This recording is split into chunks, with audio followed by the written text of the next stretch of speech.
It is Monday, October 31st, and we're going to go ahead and look at our NBA totals for today. A whole slate of games here. All four we're going to cover. Again, still struggling, not doing that great. Yesterday, not a great day.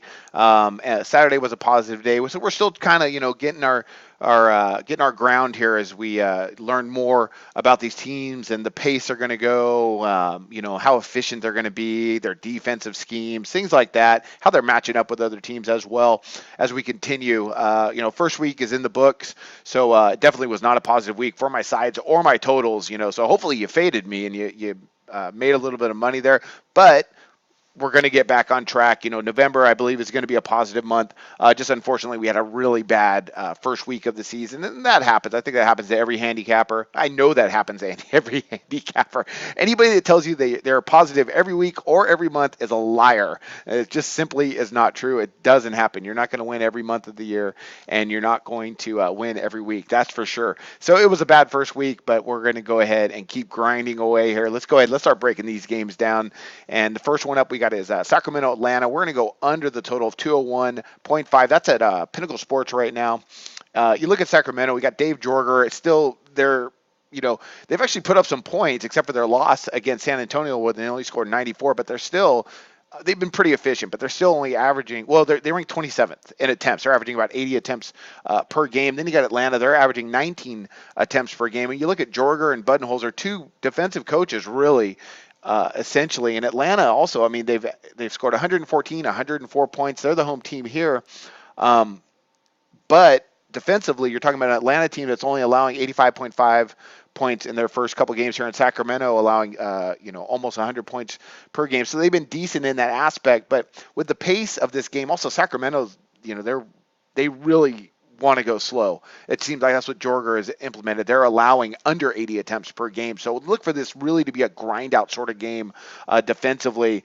When you average these teams out numbers wise, it looks like this number should be higher than the 201.5. There's a reason why it's down, considerably.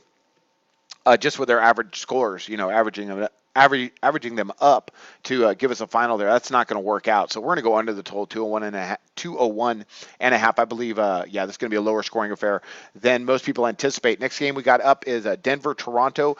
Again, we're going to go under the total of 204 at Bookmaker as Denver travels across the border. Denver's been okay this year. They get 6 guys in double figures. Mike Malone, decent head coach.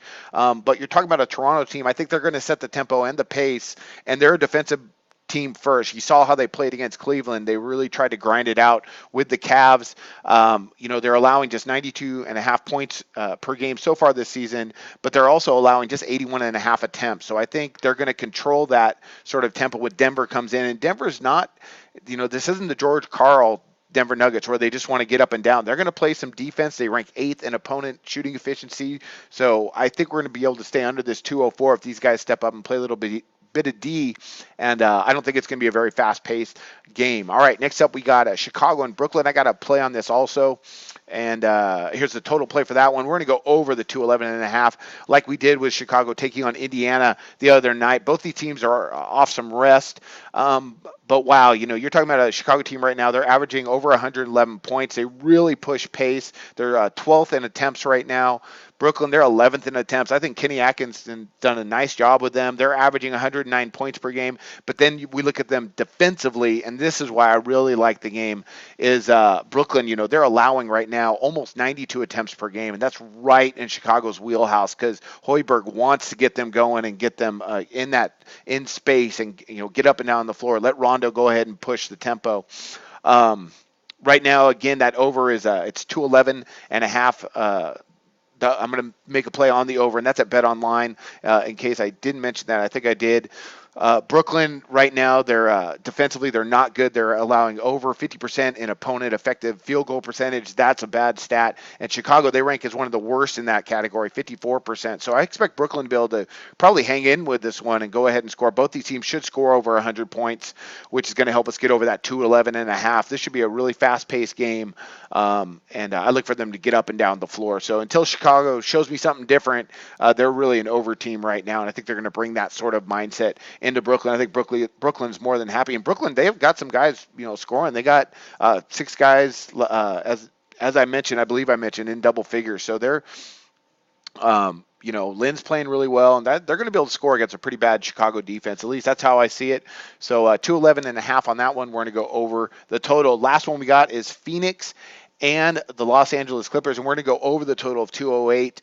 Yesterday, both these teams are coming off a back-to-back. Phoenix, lost to Golden State, but they did really made a run at them. The total of that game was stayed way under. We went over, because they've been so over in the past. Phoenix is very interesting team this year with Earl Watson at the helm, and I'm going to have to go ahead and take a really close look at them. But I like the fact that the Clippers had to play Utah last night and got really bogged down in a really slow-paced game as Utah, plays such tough defense.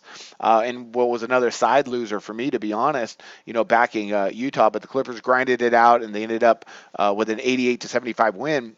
I think they're going to be very happy tonight. The Suns are in town that want to go ahead and get up and down the floor. Last season when these two met, and they have the same makeup of players, their finals were 198, 222, 208, and 219. So it looks like odds makers kind of, set a middle ground there at that 208. But I think coming off that back-to-back, the defensive focus might not be there. So look for them to go ahead and get up and down the floor in what should be a really fun one to watch. All right, so quick recap of Monday's game. We got Sacramento, Atlanta under the total of 201.5.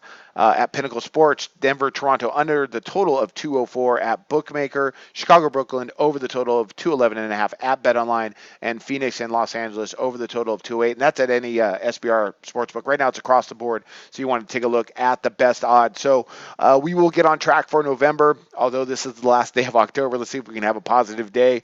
And I wish you luck on your picks today.